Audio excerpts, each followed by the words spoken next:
YouTube explains subscription feed experiments.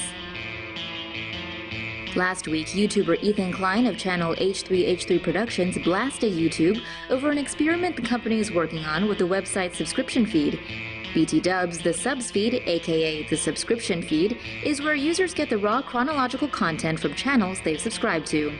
Klein noticed a comment from a Twitter user complaining in caps about their subs feed, to which YouTube responded saying they're doing some testing with a small number of users, with personalized content replacing most recent content first. Klein complained YouTube was taking away the one place for users where they knew what they were getting. Currently, users get recommended, trending, what to watch next, and if you're a registered YouTube user, your subscription feed. YouTube's experiment was playing with the idea of putting more personalized content first versus the most recent video. Now, YouTube also said the feature was optional, meaning you don't have to use it. But as Dexerto.com reports, the website's optimization has left creators and users alike worried about the future user-friendliness of the website. But what's your take, Tomo Sapiens? Do you get Tomo News from your subs feed or elsewhere?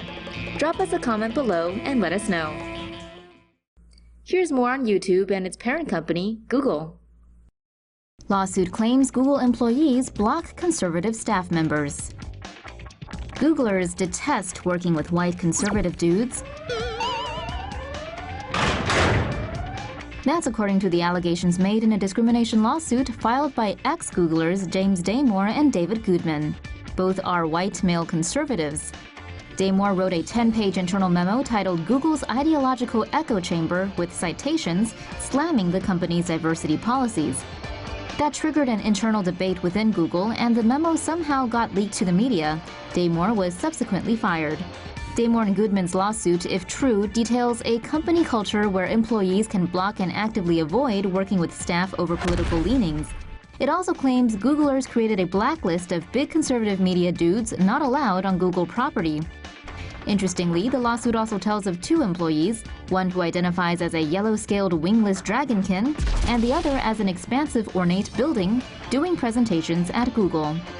The lawsuit also claims the Big G's internal forums has little on straight couples, but is lit up with alternative lifestyles including furries and polygamy.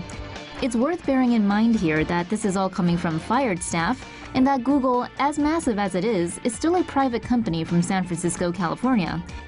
And it's not just these dudes who are suing them. Several women have filed a joint suit against them citing gender pay discrimination. And Google is also the subject of a U.S. Department of Labor investigation over whether it has breached equal pay laws. But hey, at least things seem to be quiet on the YouTube adpocalypse front. Oh, crap. Google fixed its terrible hamburger emoji. Things are finally back to normal in the Googleverse after Google updated its abomination of a hamburger emoji. Some person who has clearly never eaten a cheeseburger was in charge of the emoji where the cheese was placed under the patty. Luckily, the burger got a proper facelift with the release of Android 8.1. The cheese is now on top of the patty where it belongs. The Google monstrosity was first brought to light over the Twitter sphere in a tweet with over 51,000 likes and 25,000 retweets. Google's cafeteria even got in on the action by offering Android burgers with the cheese below the burger. Yuck! They also made some other emoji tweaks like an updated filled beer stein as opposed to one half full, and a new cheese emoji with more realistic holes. YouTube joins the fight against online radicalization. The global fight on terror now has a new enemy, YouTube. The Google-owned company claims it's now working with governments, law enforcement, and NGOs to tackle online extremism. YouTube announced 4 steps it's taking to combat online terrorism. First, they're devoting more engineering resources to faster detect unfriendly content. Second, YouTube's snitches will get 50 other expert NGOs to help flag even more content.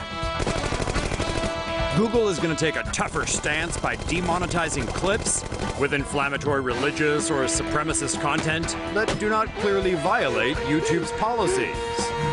Oh, but best of all, YouTube thinks it can actually redirect potential recruits to anti-terrorist videos. Wow, who would have thought that all you needed to do to combat terrorism was watch YouTube? Does that mean news stories on attacks are now okay? No, those are still YouTube inappropriate.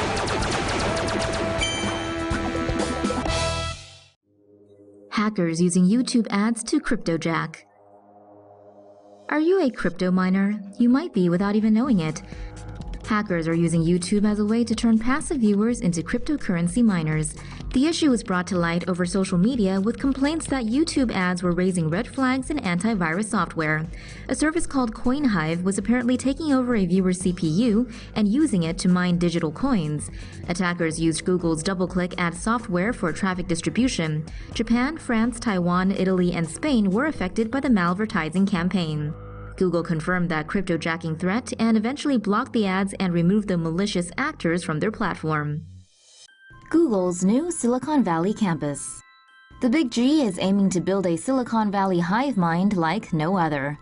Google has proposed to build a new complex on land of the former Onizuka U.S. Air Force Base in Sunnyvale, California for $21 million. If approved, the company will construct new offices that will include 2 large buildings. Google says the new premises could house 4,500 employees. According to San Jose newspaper, the Mercury News, one of these buildings will be 5 stories high. Concept designs illustrate how the office design incorporates floor-to-floor, inclining slopes. The Mercury News reports this will allow workers to get from floor to floor via walking, cycling, or rollerblading. Guess the architects forgot to Google stairs, huh? The project is called Caribbean after one of the avenues the offices are built along. If their proposals get the go-ahead, Google says workers would be in the buildings by 2021 at the earliest.